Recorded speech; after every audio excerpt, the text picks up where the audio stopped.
Pendengar dan pemirsa RRI Net dimanapun Anda berada, obrolan budaya RRI Singaraja hari ini bersama saya Henny Batalia akan mengajak Anda membahas terkait Banten, estetika dan etika Banten. Bagaimana etika dan estetika Banten itu sendiri? Karena Banten ini merupakan sarana suci upacara di Bali, Hindu, Bali dan juga Nusantara. Jadi ini merupakan persembahan tulus, ikhlas yang dipersembahkan kepada Tuhan ya. Terkait dengan hal tersebut tentu ini juga berkaitan tentang bagaimana masyarakat Hindu, Bali dan juga Nusantara mengucapkan rasa syukur dan juga rasa terima kasihnya. Dan tentu Banten ini banyak unsur yang ada, entah itu dari buah, bunga, daun, dupa, api dan air begitu ya. Dan untuk membahasnya kita akan membahas hal ini bersama narasumber yang bergelut di bidang budaya dan Upakara Bali, dan beliau juga seorang pengajar di salah satu SMA di Buleleng, dan beliau merupakan Serati Banten Jero Komang Sugiyarte SPD GR atau biasa disapa Jero Komang Sugi yang sudah hadir di studio RRI hari ini. Om Swastiastu. Om Swastiastu. Om Swastiastu Pak Jero. Terima kasih banyak sudah hadir di RRI Singaraja hari ini Pak Jero. Ini karena padahal kan kesibukannya banyak kan, sebagai guru iya, sebagai Serati Banten juga. Bahkan tadi sibuk buat Banten juga Pak Jero ya. Nampaknya buat Banten 3 bulanan juga dan banyak Banten lainnya. Terima kasih banyak Pak Jero sudah hadir. Pak Jeronya masih muda. Padahal ini kalau buat Banten sarana upakara di Bali, Hindu Bali itu kan tidak hanya membutuhkan pengetahuan saja tapi juga keterampilan, ketelitian begitu Pak Jero ya. Kalau Pak Jero sendiri ini dari kapan sih Pak Jero bergelut di bidang sarana Banten niki? Sebelumnya Om Swastiastu, suksema. Terima kasih sudah diberikan waktu. Jadi Tiang sendiri sebenarnya sudah menggeluti Banten itu dari kuliah. Jadi dulu awal Tiang kuliah, jadi Tiang mengenyam pendidikan S1 itu di IHDN Denpasar. Jadi ya ini bercerita ke belakang ya, mohon maaf. Awalnya Tiang mau nyari kesehatan karena banyak kendala. Akhirnya sebagai pelarian udahlah saya mau nyari, pokoknya biar tetap saya kuliah, carilah kampus yang memang bisa saya jangkau gitu. Terus Tiang coba kuliah di IHDN Denpasar.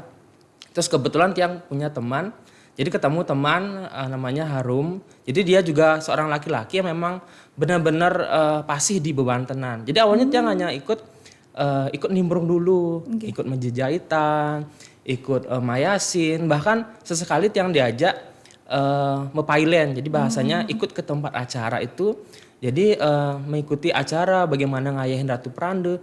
Jadi dari sana saya mengikuti, rasanya ini memang sebuah kegiatan yang mengasihkan, tidak hanya mendatangkan income, tetapi bisa ngatur orang ayah, bisa ketemu orang banyak. Jadi banyaklah sosialisasi sehingga dari satu tempat ke tempat lain saya ketemu dengan ini, kenalan, sehingga banyaklah relasi. Ternyata yang punya acara ini dia bekerja di sini. Suatu saat ya mungkin saja saya minta bantuan kepada beliau. Jadi intinya di sana awalnya.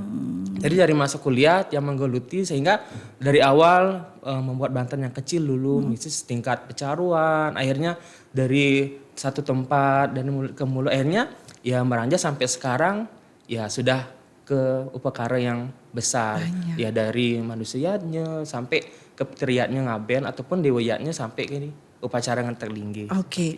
Kita kenalkan dulu niki Banten, dan mungkin belum banyak pendengar atau pemirsa RRI Net niki. Banten tuh apa saja dikatakan, bukan hanya dari manusiatnya, pitrayatnya, ternyata banyak jenis Banten niki, bukan hanya Canang Sari, hanya tahunya Canang Sari dari yang lain-lainnya niki. Sebenarnya Banten niki napi kan Pak Jero? Sebenarnya ya Banten itu kan mencangkup dari pancayatnya yang ada, dari Dewa, dari Pitra, dari Resi, Manus sampai Buta. Sebenarnya inti dari Banten itu ya kembali lagi adanya sebuah canang. Ya sebenarnya inti sari dari Banten itu adanya sebuah canang.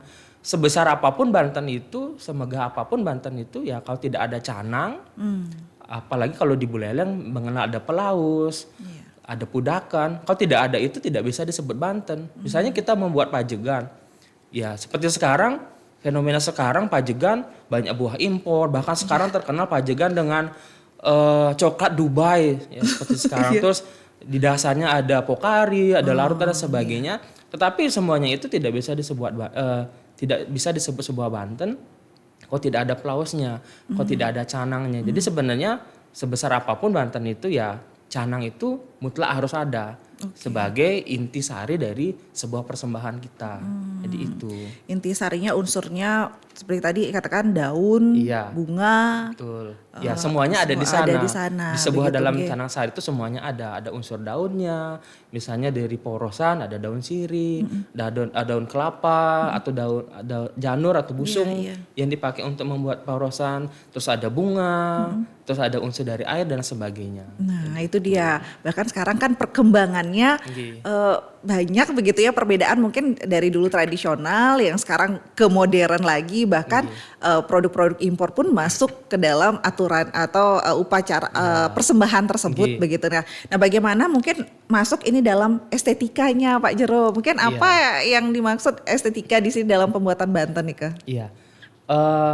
Ini kan perkembangan zaman ya, kita tidak bisa membendung perkembangan, bahkan berbagai produk yang ada yang tidak bisa kita hilangkan juga. Memang kemajuan ini bisa kita terima dalam bebantenan, cuman Tiang sendiri sebagai salah satu juga yang masih dalam proses belajar dalam bebantenan, sebenarnya ini sebuah tantangan kita. Ya, walaupun begitu banyak produk yang ada, begitu banyak sarana yang bisa kita gunakan. Karena pada dasarnya masyarakat itu terkadang dia berpikir apapun saya persembahkan dengan tulus ikhlas, yaitu sah-sah saja. Ya memang seperti itu, tetapi kembali lagi dalam estetika dalam pembuatan Banten, kita harus bagaimana mengatur, jadi bagaimana menata. Kalau yang sendiri tidak mempermasalahkan ya seperti penggunaan Pokari, penggunaan hal-hal benda-benda yang memang dari luar, yang sendiri tidak menyalahkan, cuman estetikanya itu kita harus letakkan di mana. Bagaimana kita mengatur, menata dalam Banten. Jadi kita tidak boleh menghilangkan inti sari dari Banten itu. Misalnya antara buah dengan benda-benda yang memang kita gunakan dari luar itu, misalnya seperti tadi ada larutan, bagaimana menatanya. Jadi kita selebihnya, jadi utamakan dulu menggunakan bahan-bahan yang memang dasar dari pembuatan Banten. Gitu. Jadi tambahan-tambahan itu rasanya tidak masalah, cuman tetap harus mengutamakan benda-benda ataupun bahan-bahan yang memang dasar dari sebuah Banten itu. Ya, apakah dari buah, dari canang dan lain sebagainya. Jadi itu. Iya. Dan jangan sampai nanti ada minuman-minuman kaleng tapi tidak ada pisangnya begitu ya Pak Jero ya. Nggih, Kan itu yang itu unsur Iya, yang utama nggih, juga nggih. katanya. Bahkan terkadang ya seperti yang Pak saya katakan tadi, cara menatanya juga perlu diperhatikan. Gimana tuh Pak Ya, Jero? misalnya kalau misalnya dalam pembuatan Pajegan, sekarang sering digunakan misalnya dasarnya paling bawah tuh pakai larutan, Minuman kaleng ya, itu. minuman kaleng. Itu sebenarnya kalau dalam tatanan menata sebuah Pajegan itu sudah kurang tepat. Ya, yang menjadi dasar itu sebenarnya apa? Misalnya kalau dalam versi Pajegan yang lengkap itu misalnya menggunakan sarana berupa tipat. Ya, tipat itu dijadikan sebuah dasar. Kalau tidak ada unsur tipat, ya memang menggunakan buah itu sendiri, bukan minuman. Boleh menggunakan minuman, tetapi kalau bisa ya jangan di depan atau jadi dasar, mungkin di belakangnya. Itu rasanya masih masuk ke dalam bagaimana menata sebuah Pajegan yang itu. ya masuk ke dalam estetika. Tapi kalau kembali lagi, ya inilah yang kurangnya sebenarnya yang menjadi PR kita bersama sebagai umat Hindu, ya sebagai generasi Hindu, ya terutama bagi teman-teman masih seangkatan Tiang. Jadi ini PR kita bersama, bagaimana kita mampu menjaga budaya kita di Bali. Jadi kita tidak kekurangan bahan Banten, tapi tidak menyalahkan juga kita menggunakan bahan dari luar. Tetapi alangkah bagusnya dan alangkah baiknya kita gunakan dulu bahan yang ada.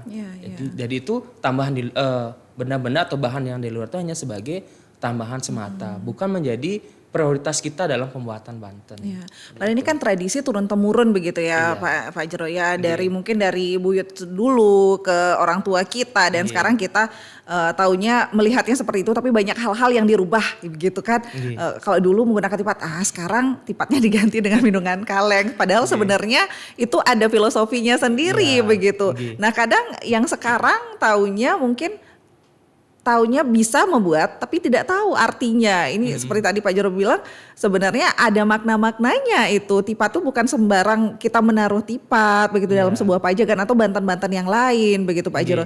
Nah bagaimana mungkin dalam serati Banten niki memberikan niki nak sing mulek itu tapi ada maknanya kan Pak Jero.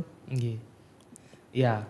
eh, Semua bahan dalam pembuatan Banten ya emang semuanya memiliki arti dan maknanya. Iya. Seperti misalnya dalam sebuah Banten, ya kita ketahui Banten itu dalam bahasa Weda itu dikatakan Banten pinake ragante tui. Jadi menyatakan bahwa Banten itu seperti ya semang sebuah tubuh. Ya ada Banten yang simbol atau niase, jadi simbol kepala. Terus ada Banten simbol niase dari badan kita. Terus ada Banten memang simbol dari kaki. Jadi misalnya di kepala, ya kalau dalam bebantenan simbol kepala tuh ada pejati, atau yang lebih tingginya lagi ada peras pejati. Kalau dalam upacara lebih tinggi lagi ada suci, ada soroan. Misalnya di dalam pejati itu, dalam pejati, dalam suci, dalam soroan itu pasti ada yang namanya daksine. Dalam daksine pun kalau kita bedah itu banyak sekali unsurnya. Bahkan dalam unsur-unsur ini semuanya memiliki makna. Misalnya dalam daksine itu kalau kita membuat daksine, kalau memang sesuai dengan sastra itu terdapat 13 unsur. Ya, yang kita kenal dalam bahasa Wedi itu trio dasa saksi. Jadi 10 unsur di dalam pembuatan daksine. Misalnya yang paling perlu kita gunakan dalam pembuatan daksine pasti ada yang namanya besolan atau ada serembeng. Bahkan sekarang besolan atau serembeng itu pun ada beberapa versi bentuk. Ya, ada beberapa versi bentuk. Terkadang ada yang bertanya, yang mana sih yang benar sebenarnya, yang seharusnya, seharusnya yang mana seharusnya bisa digunakan. Ya sebenarnya kalau membuat daksine ya serembeng yang digunakan tuh memang ada wakul, terus memang ada serembengnya. Wakul sama serembeng itu memang pisah dia. Ya, tapi kalau sekarang kita lihat bahkan kalau kita melihat pedagang-pedagang Banten misalnya pejati di pasar itu mereka menggunakan kalau bahasanya ada sok langsung. Jadi antara sok sama serembeng itu dia jadi satu. Padahal yang bagusnya itu adalah memang wakulan sama serembeng itu memang dia pisah. Terus ada unsur kelapa. Ya. Terus ada unsur telur. Ya. Ini juga sering diperbincangkan bahkan ketika dia yang mengajar di sekolah. Kebetulan ada materi berkaitan tentang corak keagamaan Hindu. Boleh telur bebek atau telur ayam? Ya, telur puyuh boleh tidak nih? Pak, ketika kita buat daksine, sebenarnya telur apa yang kita gunakan? Ya, telur ayam atau telur bebek? Atau kalau tidak ada telur ayam, telur bebek, boleh nggak saya ganti? Misalnya, kebetulan saya punya angsa Pak, dia bertelur, boleh nggak telur angsa? Atau tidak ada telur angsa, mungkin saya ketemu telur cicak, boleh tidak? Ya, kita mengetahui dalam bebantenan itu kan nanti akan menunjukkan kualitas yatnya kita. Apakah nanti berkualitas yatnya yang menjadi tamasika yatnya atau menjadi yatnya yang menimbulkan raja sikayatnya atau akan menjadi satwika yatnya. Ini juga dipengaruhi oleh sarana yang kita gunakan. Ya kembali lagi seperti sarana telur itu sebenarnya boleh-boleh saja. Entah itu telur ayam, telur bebek atau telur itik dan lain sebagainya sebenarnya itu sah saja. Cuman ini akan menimbulkan kualitas zatnya yang berbeda-beda. Ya, ketika kita menginginkan, saya pengen zatnya saya walaupun kecil, tetapi ingin makna itu adalah satwika. Ya, nilainya yang lebih tinggi. Jadi kalau dalam sastra itu yang digunakan tuh, ya masuknya itu adalah telur bebek atau telur itik. Sehingga apa? Kalau menggunakan telur itik berarti zatnya yang kita laksanakan, dia akan memiliki kualitas yang satwika. Tapi kalau telur ayam, ya dia akan masuk ke dalam rajasika. Karena kalau kita lihat dalam keseharian mungkin dalam hidup bebek sama ayam berbeda sekali. Kalau diberikan makan pasti bebek akan mampu dia berbagi. Tapi kalau ayam dia akan saling rebut bahkan akan saling menyakiti sehingga ya dia akan masuk ke dalam Rajasika. Tetapi kalau tidak ada keduanya Pak bagaimana? Ya, lebih baik kalau tiang sendiri kalau tidak ada telur bebek, ya lebih baik jangan diisi. Ya, jangan diisi gitu. Itu sih. Terus ada berbagi unsur lagi sebenarnya.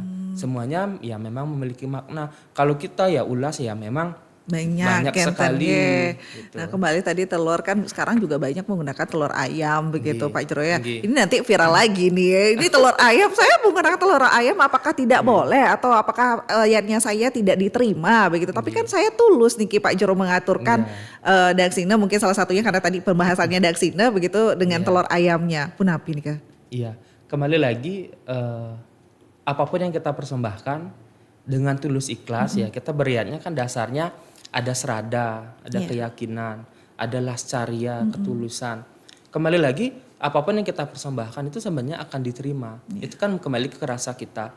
Rasanya apapun sekecil apapun yang kita haturkan, sebesar apapun juga yang kita haturkan, kita harus yakin bahwa kita akan diterima. Harus kembali yakin. lagi sarana itu yang akan menentukan kualitas yang kita laksanakan itu akan berada di mana. Kalau sebisa mungkin kita mengambil memang sarana-sarana yang memang ditentukan atau memang dinyatakan dari Weda itu sendiri memang dia adalah utama, maka yang kita laksanakan pun akan mencapai yang utama pula. Jadi itu. Dan ini juga mungkin berkaitan dengan etika dalam pembuatan Banten itu sendiri ya Pak. Iya. Ya, bagaimana etika itu mempengaruhi nantinya Pak Jero? Iya, benar sekali. Jadi ini juga ketika kita membuat sebuah membuat sebuah Banten, ya kelengkapan sarana yang kita gunakan, sarana yang bisa kita haturkan dan sarana yang bisa kita siapkan juga akan menunjukkan etika kita. Jadi yang namanya beriatnya itu yatnya apa sih yang tidak akan merepotkan? Ya semua walaupun yatnya itu menyatakan ini gampang hanya mengaturkan pejati. Memang itu simpel sekali tetapi kalau kita membuatnya dengan benar-benar tulus bahkan ingin mencapai yang hanya satwika itu akan benar-benar akan memakankan waktu. Ini juga menunjukkan etika kita misalnya dalam menata sebuah Banten pejati. Kalau kita tidak berdasarkan etika, ya bagaimana cara nanding canang yang benar. Cara nanding canang pun ini kalau sesuai dengan etika kan banyak bunga yang digunakan. Ini juga akan terlihat ketika canang yang diaturkan dengan etika, mohon maaf, mungkin asal-asalan atau memang etikanya kurang, ya kan kalau dalam rasa ya kan kurang. Tetapi ketika kita nanding canang misalnya etika yang benar, bagaimana ketika kita meletakkan bunga putih letakkan di mana, bunga kuning letakkannya di mana. Itu juga berpengaruh Pak Jero ya sebenarnya ya kalau dari etika nggih. Kalau dari etika menurut tiang sendiri itu benar-benar sangat berpengaruh. Karena apa? Kembali lagi masing-masing bunga ya masing-masing warna bunga itu juga akan memiliki maknanya tersendiri. Itu bahkan kalau kita lihat juga ini akan mewakili simbol atau perbawa dari ide sang Hidayasi yang kita puja.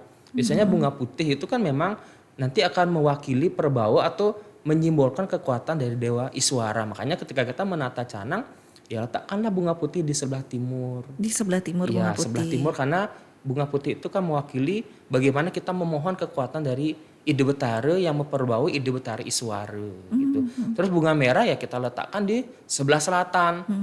Karena merah itu kan menyimbolkan atau lambang dari kekuatan, kita memohon kekuatan dari Ide Betara Brahma. Itu begitu pun dengan warna kuning, kita letakkan di sebelah barat. Iya, itu sebagai perbawa atau simbol dari Ide Betara Mahadewa. Dan kalau di sebelah utara kita memuja Wisnu, kita memohon kekuatan Wisnu ya kita lambangkan entah itu bunga yang berwarna biru, misalnya ada pecah seribu, ada bunga telang dan lain sebagainya. Dan tengah-tengah ya jangan lupa, ini terkadang di tengah tanah canang itu jangan lupa kita taruh juga kembang rampi. Nah kembang rampi ini juga kita sekarang lihat. Nah itu dia Pak Jero. Ini mau spill juga nih karena perkembangan. Banyak perkembangan dari kembang rampi. Ya tidak salah sih juga kalau kembang rampenya itu diberi warna. Nah itu bagaimana estetikanya memang cantik terlihat terus hijau saja begitu. Betul. Nah tapi etikanya bagaimana sebenarnya nih Pak Jero? Itulah. Kalau tiang sendiri tidak menyalahkan, apalagi para pedagang canang atau pedagang Banten itu banyak yang memberikan warna pada kembang rampi. Tujuannya apa ya? Memang biar kembang rampi itu biar bisa hijau dalam kurun waktu yang lebih panjang.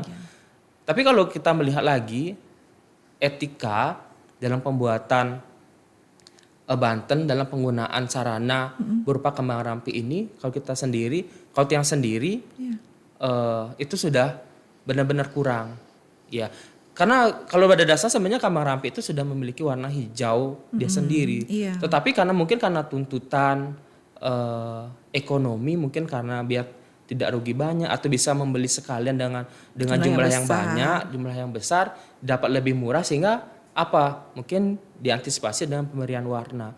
Sebenarnya tidak masalah, cuman dari etika kita itu masih kurang, akan menjadi kurang sekali. Karena kembali lagi kita tidak menunjukkan bakti kita tidak menunjukkan bakti yang lebih tinggi, kita lebih mengutamakan bagaimana pendapatan yang kita terima, itu terutama bagi para pedagang. Itu dia bagaimana estetika dan etika niki saling berkaitan dalam tradisi Banten niki ya Pak Jero ya. Tapi bagaimana nantinya generasi muda, generasi selanjutnya ini menjaga agar estetikanya tetap terjaga, tapi etikanya juga tetap terjaga dalam pembuatan Banten niki Pak Jero. Benar sekali. Jadi antara etika dan estetika ini benar-benar sangat berkaitan. Jadi ketika kita ingin menunjukkan estetika, bagaimana estetika yang kita buat dalam sebuah Banten itu harus didasari dengan etika. Ya. Ketika kita ingin membuat sebuah Banten dengan estetika yang begitu cantik, begitu megah, tetapi kalau didasari dengan etika yang kurang, maka nilainya juga akan kurang. Begitupun dengan etika yang sudah tinggi, tetapi kita juga tidak mampu menatanya dengan estetika yang tinggi pula juga akan memiliki.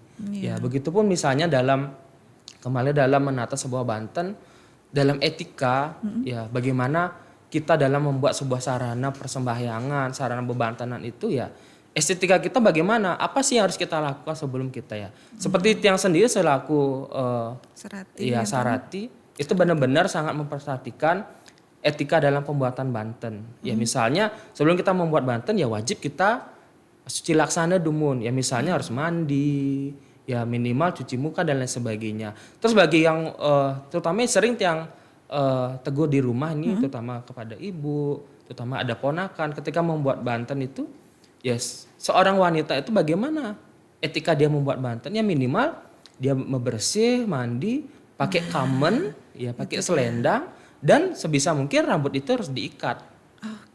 Itu etika yang membuat canang. Kenapa? Karena dalam bahasa Weda itu mengatakan ketika ada canang, sebersih apapun canang itu dibuat, tetapi kalau dijatuhi sehelai rambut, ya percikan air liur, itu tidak akan bernilai suci kembali. Jadi itu, jadi estetikanya Banten yang kita buat sedemikian rupa dengan estetika, tapi kalau etika kita kurang, misalnya seperti tadi, ambil nanding canang sambil rambut terurai, mohon maaf, apalagi kebiasaan ibu-ibu biasanya ngayah di Banjar, ngayah di Pura, nanding Banten sambil ngobrol, mohon maaf sambil, kalau dalam bahasa sekarang sambil ngegibah itu benar-benar yang sendiri ketika dapat, ya kebetulan yang juga menjadi ketua Paiketan Sarati Banten di Banyuwangi Desa, terkadang ada odalan misalnya tiang ngomongin di Pura Dalem, ketika kita tiang encakang, ya, ketika tiang mengkoordinir pembuatan Banten, terkadang ada rasa tidak suka ketika ada ibu-ibu sedang membuat Banten itu dia sambil ngobrol, bahkan ngobrolnya tuh lebih asik daripada metanding. Itu terkadang. Jadi etika membuat Banten itu kalau bisa ya buatlah Banten memang kita fokus terhadap sarana yang kita buat. Janganlah mengutamakan obrolan dulu dari pembuatan Banten. Tidak masalah sebenarnya kita nanding Banten sambil ngobrol, tetapi ya selesaikan dulu. Itu mungkin jeda dulu. Janganlah nanding Banten membuat canang itu sambil ngobrol.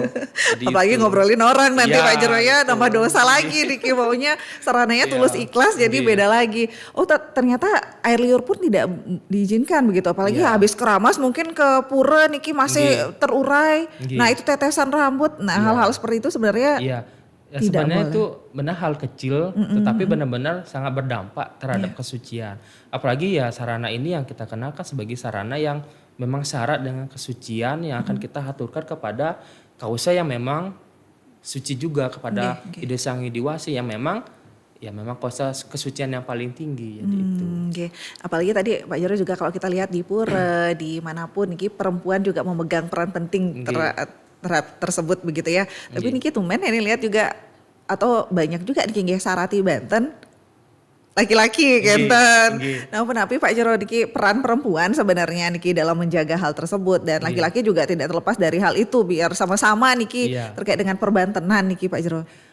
Kalau dikatakan ini peran perempuan sebenarnya Enggak juga tidak seharusnya juga. gitu ya. Kalau Tiang sendiri baca dari sejarah bebantenan, Pelutuk Banten itu kan tidak terlahir dari seorang wanita, mohon maaf. Iya. Ya, mohon maaf kepada para wanita atau para sarati Banten yang notabene adalah perempuan, mohon maaf. Pelutuk Banten itu kan dikeluarkan oleh Empu Lutuk. Beliau adalah seorang laki-laki. Ya, seorang laki-laki. Bahkan Tiang sendiri pernah itu berpikir, kayaknya saya lebih akan condong akan mengajak laki-laki. Bahkan sekarang Tiang sendiri memulai mengajak ya para muda ya kebetulan ada siswa yang pernah Tiang ajar, kebetulan dia memang suka bergelut di bidang bebantenan, jadi Tiang ajak dia bagaimana menggarap, bahkan Asung Garap sampai sekarang sudah ada perubahan karena terkadang Tiang mengalami kendala ketika ada sebuah upacara, terkadang mohon maaf ibu-ibu sering mengalami halangan, terkendala ya kenten.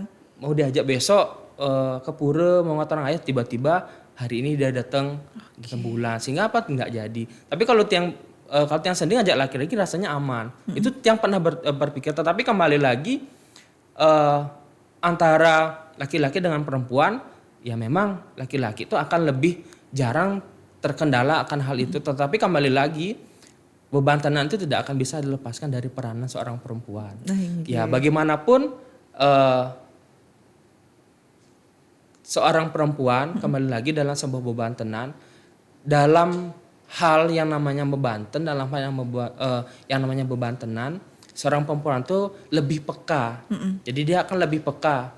Tiang sendiri rasakan sekian orang yang Tiang ajak, ya antara laki-laki dengan perempuan, antara sarati Banten yang memang tidak sedikit sarati Banten laki-laki yang sekarang itu banyak bermunculan. Bahkan Tiang sendiri punya teman juga di Bungkulan seorang sarati Banten laki-laki, di Lumbanan juga ada sarati Banten laki-laki. Tetapi kembali lagi peranan perempuan itu dalam bebantenan Tiang rasakan sendiri dia akan lebih peka. Nah, Jadi dia benar-benar lebih peka ketimbang dari seorang laki-laki. baik. Nah, bagaimana proses pembuatan Banten? Kita lihat juga nih Ki, bagaimana di Gede Pak Jero juga pembuatan Banten, proses pembuatan Banten katanya laki-laki perempuan juga ada di sana begitu dalam proses pembuatan Banten tersebut. Jadi karena saking banyaknya unsur-unsur Banten, nah ini ada satu cuplikan bagaimana proses pembuatan Banten di rumah Pak Jero. Kita saksikan bersama.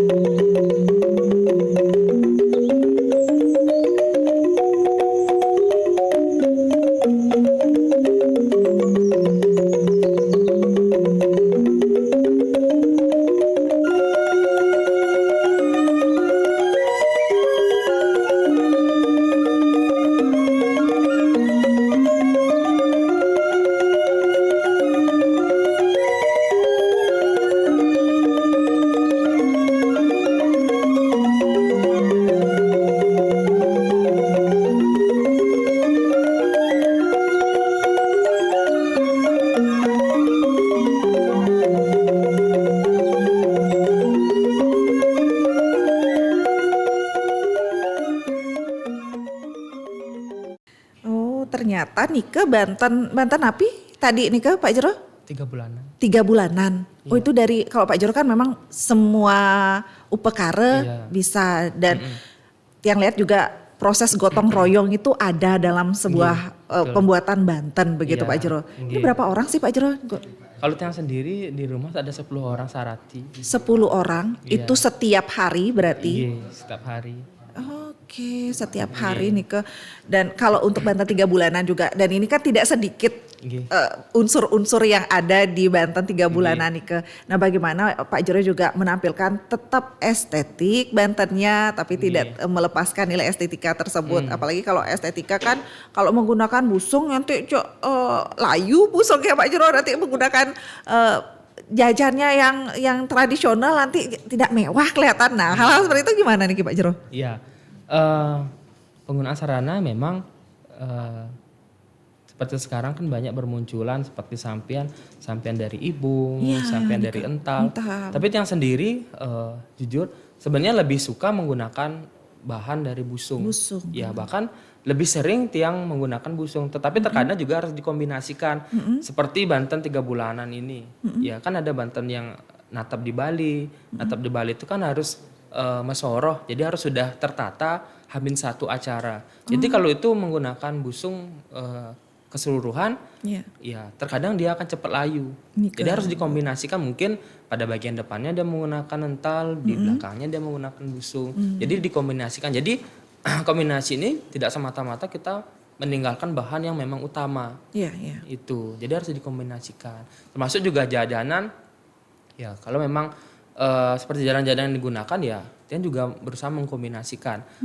Tapi tidak meninggalkan jajanan yang memang menjadi unsur-unsur pokok dalam pembantannya, misalnya seperti dodol itu masih kita harus mempertahankan bagaimana sih dodol yang digunakan, ya tetap dia harus dibungkus dengan kulit jagung. Tidak ada seperti sekarang kan banyak ada bentuk yang dikemas dalam bentuk cup, ya di plastik gitu. Dibungkus dalam plastik gitu. Jadi itu yang pertahankan itu. Terus juga seperti satu, ya tetap satu yang baik itu yang gimana? Itu tetap apa aja, tetap harusnya kita mempertahankan hal itu begitu ya. Etikanya tetap ada walaupun estetikanya juga tetap terjaga begitu. Nah, tapi kan sekarang perkembangan media sosial, modernisasi teknologinya juga semakin cepat begitu. Banyak juga yang membuat tutorial, membuat bantennya. Nah, itu kadang kita mencontoh itu. Nah, Pak Jero bagaimana melihat itu, Pak Jero? Iya. Sekian banyak tutorial ya, bahkan yang sendiri juga tidak jarang juga suka menonton tutorial-tutorial ya sebagai perbandingan. Ya apalagi tutorial itu ya secara keseluruhan yang pernah tiang tonton itu lebih banyak tutorial yang memang datangnya dari misalnya dari Bali Selatan, misalnya dari daerah Denpasar, Tabanan. Tutorial itu sebenarnya bisa kita gunakan, tetapi kembali lagi ya bahan yang kita gunakan itu harus tetap ya bahan yang memang ya yang utama. Unsur utamanya begitu.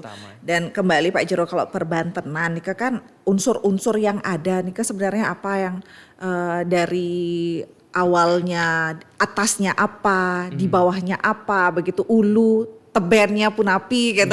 Bagaimana sih Pak Jero niki konsep dari ulu teben itu dalam tradisi Banten niki? Iya. Dalam tradisi Banten ya bebantenan ya memang kita tidak bisa mencampur adukkan. Jadi antara hulu dengan teben itu memang sudah tertata sedemikian rupa. Nah, mana yang menjadi ulu nih ulu di awal begitu, ya, atasnya hulu, begitu. Atas ya. Hulu bisa berarti dia menjadi atas, dia bisa menjadi memang menjadi pusat yang terletak memang kalau kita melihat kalau dalam konsep Hindu hulu itu kan bisa terletak dia paling timur atau dia terletaknya paling kaje. Ya, karena dalam Hindu kan yang menjadi hulu itu kan kaje dengan kangin atau timur dengan selatan. Itu. Jadi hulu teben ini memang tidak bisa kita tinggalkan. Ya, sama seperti yang katakan tadi, ya Banten pindah ke Ragan Tetui. Jadi mana yang menjadi hulu, mana yang menjadi kepala ya kita letakkan yang paling timur atau paling hulu dia yang menjadi nomor pertama. Terus badan, mana yang menjadi unsur-unsur badan, ya kita letakkan di bagian tengah. Ya sama seperti posisi tubuh kita. Badan berada setelah kepala. Terus kaki kita ya seperti apa? Ada segehan, ada caru dan lain sebagainya ya. Pasti dia letaknya di tebenan atau di paling bawah. Ada unsur-unsurnya. Kadang kan ada kirangin nih Bantennya ya Bede. Nggak boleh ada yang dikurangi nih dari ulu dan tebennya. Mungkin tengah-tengahnya ada yang sepe-sepe nih Pak Jero biar lebih murah atau gimana, biar lebih irit atau gimana Pak Jero? Nah, dalam pembuatan bebantenan bisa tidak dikurangi. Yang bisa dikurang itu bukan bantennya. Ya, bukan bantennya yang bisa dikurangi, tetapi yang bisa dikurangi itu adalah kuantitas atau jumlah sarana yang kita gunakan. Misalnya kita memiliki dana kecil, kita mau menyelesaikan sebuah acara, ya janganlah kita kurangi bebantenannya. Tapi yang bisa kita kurangi adalah isinya. Misalnya kalau Banten menghabiskan misalnya satu Banten Pejati kita menghabiskan 100.000, tapi kita hanya punya bekal 50.000. Apakah kita tidak mengaturkan Pejati? Sebenarnya bisa. Apa yang bisa kita kurangi? Janganlah mengurangi isi Bantennya. Jangan mengurangi Bantennya. Misalnya biar cukup 50.000 kita tidak isi Daksina, ya itu salah. Tapi yang bisa kita kurangi adalah isinya. Misalnya pisangnya yang awalnya dengan 100.000 isi pisang 3, cukuplah kita isi 1. Yang Pejati 100.000, budgetnya 100.000 isi buah 4, cukuplah kita isi 1. Jadi itu yang bisa kita kurangi, bukan mengurangi Bantennya. Ya itu. Sama seperti tubuh kita ini ya memang Banten itu kan ada Niste, ada Madya, ada Utama. Semua itu sudah memiliki paketannya masing-masing. Kalau Niste ya apa saja, kalau Madyanya apa saja, kalau Utamanya apa saja. Itu memang sudah terkombinasi sesuai dengan paketnya itu. Tidak bisa kita kurangi Bantennya. Yang hanya bisa kita kurangi adalah isinya. Ya jumlah dari isinya, isi dari Banten itu sendiri. Wah, menarik ya. Apalagi kalau di Bali, kalau Hindu Bali dan Nusantara semuanya pasti ada unsur Bantennya, begitu ya. Semakin menarik. Pak Jero silahkan Numun. Kita sambil minum nih santai. Apalagi dari di masih dalam kandungan pun itu sudah dibuatkan sarana Banten, sarana upacara, dan tentu itu merupakan persembahan kita, rasa syukur kita begitu Pak Jero ya, menanti buah hati mungkin gitu dari dalam kandungan, nanti ada menggedong-gedongan, lahir ada Bantennya juga. Tadi 3 bulanan setelah lahir ada Bantennya juga begitu, dan banyak hal sehari-hari pun ada sarana Bantennya juga begitu Pak Jero ya. Apalagi kalau tadi ada yang mesti ada yang bisa dikurangi. Nah kalau 3 bulanan itu gimana Pak Jero? Ya. Harus Bantennya yang bagaimana begitu persembahannya, takutnya kurang nih anak cereknya nan kepindon nanti ada yang nggak suka atau gimana gitu. Dalam segala bebantenan sebenarnya kita tidak dituntut harus mengambil yang besar, harus mengambil yang menengah, harus mengambil yang kecil. Bahkan terkadang ada bahasa kalau tidak ngambil yang besar nanti kepindon ya bahasa tadi. Sebenarnya kembali lagi dalam kita beriatnya kan ada serada, ada keyakinan, ada lascarya, ketulus ikhlasan. Nah, bagaimana kalau kondisi kita misalnya ekonomi pas-pasan, tetapi kita berpacu pada konsep kalau tidak besar mungkin saja kepindon, atau kalau tidak besar tidak akan diterima. Itu sebenarnya menurut yang sendiri itu sangat keliru. Ya dalam melakukan niatnya kembali lagi, inilah fleksibilitas agama Hindu. Ya kita sebenarnya tidak dituntut harus mampu melakukan yang besar. Ya kalau bisa kita melakukan yang besar dengan kondisi yang memang mendukung dari finansial, dari waktu, ya dari tenaga, ya itu bisa saja. Tetapi kalau finansial kurang mendukung, waktu kurang mendukung, terus memang tenaga atau dari bantuan juga kurang mendukung, ya tidak masalah sebenarnya kita mengambil yang paling kecil pun tidak masalah. Itu ya salah satunya seperti yang dikatakan tadi berkaitan tentang upacara 3 bulanan. Ya upacara 3 bulanan ini juga bisa dibagi menjadi 3 bagian dia. Ada upacara yang paling kecil, ya upacara yang menengah, dan upacara yang paling besar. Kalau di Buleleng, kalau upacara paling besar itu dikatakan Banten Genep. Banten Genep. Ya, Banten Genep. Itu bahasanya. Kalau paling menengah itu ada bahasanya Banten Nasiba. Ya. Terus yang paling kecil ada, kalau dalam bahasa di Buleleng ada yang bilang Banten Apem Laspas, ada Banten Abajang Colongan, ada yang menyatakan Banten Asambutan. Jadi itu semuanya itu berada dalam tataran Banten yang paling kecil. Itu sebenarnya semuanya itu maknanya sama sebenarnya. Entah yang besar, entah yang menengah, yang kecil, maknanya sama. Sama seperti ketika kita ingin makan. Ya, yang punya uang banyak ya pasti mereka kan banyak beli makan. Ya, tapi ketika kita memiliki uang sedikit, dengan sedikit itu pun dengan membeli nasi saja rasanya sudah merasa kenyang. Tetapi yang memiliki uang banyak, kalau disuruh membeli nasi saja, dia akan merasa kurang. Itu sama seperti itu juga ketika kita mengaturkan sebuah Banten. Ketika kita mengaturkan yang kecil sebenarnya sama saja maknanya dengan yang besar. Itu. Apalagi kan kalau Banten nih kok beda tempat, beda Bantennya gitu Pak Jero ya. Mungkin di Buleleng saja mungkin satu desa satu sama desa yang lainnya bisa berbeda nih jenis Bantennya, atau mungkin unsur-unsur Bantennya ini gimana sebenarnya Pak Jero? Iya, untuk Banten masing-masing daerah tidak bisa kita samakan. Ya kenapa? Ini dasarnya karena begitu banyaknya sumber sastra berkaitan tentang Bebantenan yang banyak beredar di masyarakat. Bahkan pelutuk Bebantenan pun tidak hanya satu, banyak pelutuk Banten yang ada. Salah satunya Tiang sendiri yang notabene berdomisili di Banyuning, antara kelurahan Banyuning pun tidak bisa disamakan. Banyuning Timur, Banyuning Tengah, Banyuning Barat, Banyuning Utara, Banyuning Selatan tidak bisa disamakan. Seperti misalnya dalam tradisi upacara 3 bulanan. Ya, kalau Tiang sendiri dalam segala bentuk upacara terkadang mengkombinasikan, ya bukan terkadang lagi, sering saya mengkombinasikan antara dreste di desa, ya dreste di desa dengan sastra yang memang Tiang pelajari. Jadi terkadang misalnya dalam upacara 3 bulanan ada prosesi Bajang Colong. Ya, Bajang Colong itu kalau di Buleleng itu jarang ada istilah nyambutin. Ya, terkadang kalau dalam upacara Bajang Colong yang terdapat di sastra itu kan ada upacara nyambutin. Jadi nyambutin ini kan kita menyambut kehadiran sang cabang bayi. Ya, menyambut sang kehadiran sang cabang bayi, sehingga ketika kita sambut baru kita akan berikan sebuah upacara. Itu makanya sebenarnya dalam upacara 3 bulanan itu yang menjadi intinya sekali adanya sebuah Banten sambutan.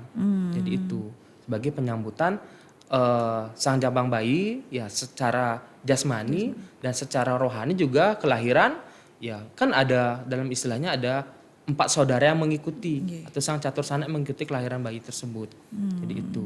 Unsur-unsurnya sebenarnya sama, tujuannya sama, mungkin namanya saja nih yang beda-beda. Tapi Pak Jero kalau sekarang kan karena waktu, karena tenaga juga banyak yang nggak ngerti Banten juga kan bahkan banyak yang menyerahkan, mungkin Tiang mau 3 bulanan Tiang serahkan sama Pak Jero kengken je sepantut nih, nah gitu. Sebenarnya itu mengurangi tidak Pak Jero dengan niat kita mengaturkan sarana perbantenan nikah dengan, kalau bilang beli sih bukan beli ya, tapi nitip sama Pak Jero yang buatin, nanti saya tukar niki tugasnya nike. Nah hal-hal seperti itu bagaimana Pak Jero? Sebenarnya dalam kondisi seperti sekarang banyak masyarakat yang memang dituntut waktu, ya harus membagi waktu karena pekerjaan, karena kesibukan. Sebenarnya ketika seseorang melakukan sebuah upacara, ketika dia dalam bahasanya membeli Banten, ya sebenarnya tidak masalah, karena dia sendiri dia membeli, dia akan menyerahkan uangnya. Ya, artinya ketika masyarakat menyerahkan uangnya kepada Sarati Banten atau tukang Banten, ini sama halnya dia sendiri yang melakukannya, tetapi dalam bentuk yang berbeda. Karena apa? Karena uang yang dikumpulkan masyarakat kan dia kumpulkan dari bekerja. Tapi kalau ketika kita memiliki sebuah upacara, kita punya uang, kita menggarapnya, terus juga sama, juga menggunakan uang kita. Tetapi bedanya adalah dari nilainya, nilainya yang kita lakukan itu ya, kalau sebisa mungkin ya ketika kita memiliki sebuah acara, ya kalau bisa kita membuat, ya kita mengumpulkan bahan, kita menggarapnya, sampai kita mengaturkannya sendiri, yaitu alangkah bagusnya. Artinya kepercayaan kita, serada kita dari proses itu akan benar-benar terasa. Kenapa? Contohnya ketika kita setiap hari mengaturkan canang yang kita beli dengan canang yang kita buat itu pun, ya kalau secara Tiang sendiri rasanya itu akan benar-benar berbeda. Ya itulah bentuk bahwa serada kita akan meningkat ketika kita mampu menyiapkan, membuat, mengaturkan. Memang dari kita, ya dari awal kita membuat, mengaturkan dan sebagainya. Itu. Tapi kalau kita seperti tadi karena tuntutan waktu, ya harus membeli, ya rasanya tidak masalah. Cuman ya kembali lagi mungkin nilai serada yang kita dapatkan, nilai serada yang mampu kita nikmati mungkin tidak setinggi yang orang-orang bisa mengaturkan Banten yang memang bisa dibuat sendiri. Nah pun api yang penting kan jadi gitu maksudnya daripada tidak sama sekali begitu, yang penting niatnya tulus begitu. Pak Jero silahkan numun niki. Nah biasanya dengan jajan-jajan yang tradisional ada tidak Pak Jero biasanya niki request Pak Jero saya mau yang impor saja begitu, atau mungkin ada yang malah niki sampian yang kekinian ala sekarang niki kan berbeda gitu Pak Jero, seperti yang dulu pelaus kalau Pajagan atau mungkin Banten 3 bulanan begitu kan, pelausnya kalau zaman dulu tradisional kan masih dengan estetikanya dulu. Kalau sekarang nih kan banyak ada perubahan begitu, Nggih. apalagi perkembangan di media sosial yang lihat nih aduh jegek-jegek saja nih ke Banten-Banten ya gitu. Ya, Gimana nih Pak Jero? iya. Dari sekian orang yang pernah membeli Banten di Tiang, ya memang sering Tiang mendapatkan masalah seperti itu. Misalnya terutama dalam upacara payuwahan. Iya, iya. Ini sering banyak memang masyarakat yang memang mengorder Banten itu harus seperti ini, seperti itu. Pak Jero tolong anak Tiang mau mendatangkan tamu, ya tamu dari ini. Tolong buatkan tiang pajegan seperti ini. Misalnya pajegannya harus serba dari busung, terus gebogannya harus pakai sampian seperti ini, terus gebogannya harus diisi bunga. Ya seperti sekarang kan banyak gebogan itu ada bunga hiasnya. Bunga hiasnya. Iya. Bahkan kemarin Nenek lihat juga ada yang pakai bunga palsu Pak Jero. Nggih. Mi jegek tapi ini kan bunga palsu. Nah ini ke etikanya mungkin nggak masuk ya Pak Jero ya Iya. atau gimana nih ke? Kalau dalam etika sih memang benar-benar kurang. Ya, tapi memang estetikanya tinggi. Tapi dari segi etika ya memang Nah kurang. Pak Jero gimana menyikapi kalau requestnya banyak seperti itu Pak Jero? Iya. Kalau yang sendiri selama ini memang terkadang terutama dalam Banten Pawiwahan banyak requestan seperti itu. Tapi yang sendiri terkadang kalau tidak masuk di hati misalnya pakai bunga palsu, ya terkadang tiang berikan sebuah penjelasan. Bu, boleh nggak tiang ganti seperti ini? Jadi tiang berikan solusi-solusi yang memang antara tiang sebagai pembuat atau menyediakan bebantenan juga biar nyambung dengan yang membeli. Jadi tidak ada sebuah kontra Ya, itu. biar sama-sama mengerti Nggih. begitu. Yang lihat juga nih Kak, di buat Banten 3 bulanan ini kan banyak orang yang terlibat begitu. Nggih. Ini anak mudanya kok gede nih Kak Pak Jero. Niki anak mudanya tidak bisa, tidak mau terlibat atau gimana sebenarnya gimana sih caranya Niki agar anak muda nanti ngerti juga ikut bebantenan dan termasuk Heni sendiri perlu sangat-sangat belajar. Biasanya belajarnya cuma kalau ngayah di pura baru ngidang belajar. Aman ten pun. Nah, gimana sebenarnya solusinya Niki agar anak muda sekarang juga paham terkait dengan etika dan estetika dalam tradisi Banten Niki Pak Jero. Iya. Mungkin video yang kemarin itu video yang Tadi nih di Kak. rumah tiang. Kebetulan anak muda tuh waktu masih dalam kondisi kan ada kesibukan. Jadi kebetulan waktu itu memang syaratnya Tapi sebenarnya ada yang terlibat juga. ada. Ya karena masih ada urusan sekolah, ada yang lagi ekstra, ada yang lagi Berarti buat sudah tugas. ada regenerasi ya Pak Jero ya. ada. Sudah. Dia sendiri ya berusaha mengajak para muda yang memang mau ikut. Ya mau ikut. Bahkan berkaitan tentang bebantenan, misalnya seperti di sekolah, ya Tiang sering ngajak para siswa.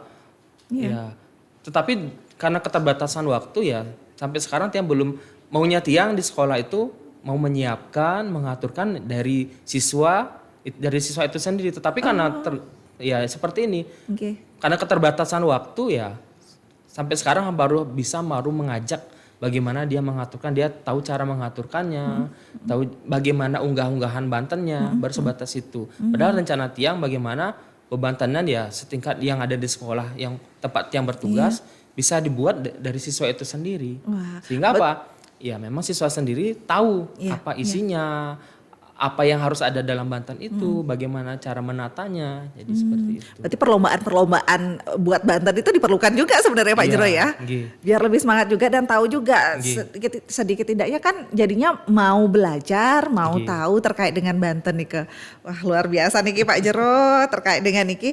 Mungkin terakhir nih Pak Jero menyampaikan satu wejangan begitu kepada generasi semua masyarakat begitu terkait dengan estetika dan etika Banten. Ternyata ini sangat berkaitan begitu etika dan estetika tidak bisa terlepas sebenarnya dari etika pun harus tetap terjaga, tidak bisa juga terlepas dari estetika itu. Gimana Pak Jero Niki? Nggih. Dalam pembuatan Banten kembali lagi etika dan estetika ini adalah suatu hal yang sangat berpengaruh terhadap kita sebagai umat Hindu ke depannya. Kita tidak hanya harus tahu, ya, kita tidak hanya bisa menjalankan, tetapi dalam sebuah ritual apapun itu, ya, dasarnya sekali kita harus penuh dengan etika.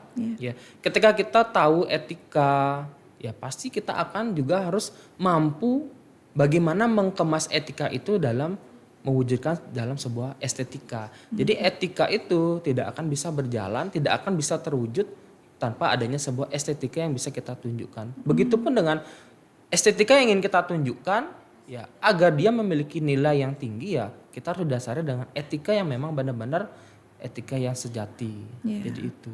Wah, luar biasa pendengar dan pemirsa RRI Net dimanapun Anda berada ya.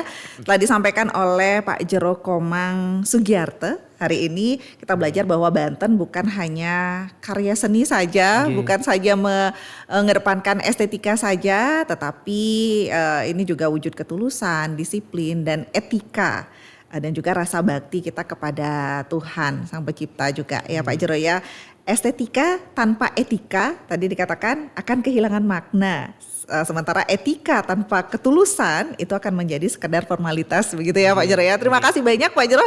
Hari ini kita berbincang banyak seputar Banten, bagaimana estetika dan etika Banten. Semoga ini juga meluruskan yang viral-viral sekarang. Niki banyak sekali cantik-cantik tapi ternyata itu etikanya mesti diperbaiki, bukan salah tapi kurang tepat mungkin katanya. Terima kasih banyak dan terima kasih Pak Jero Komang Sugi atas ilmu dan pengalaman yang telah dibagikan.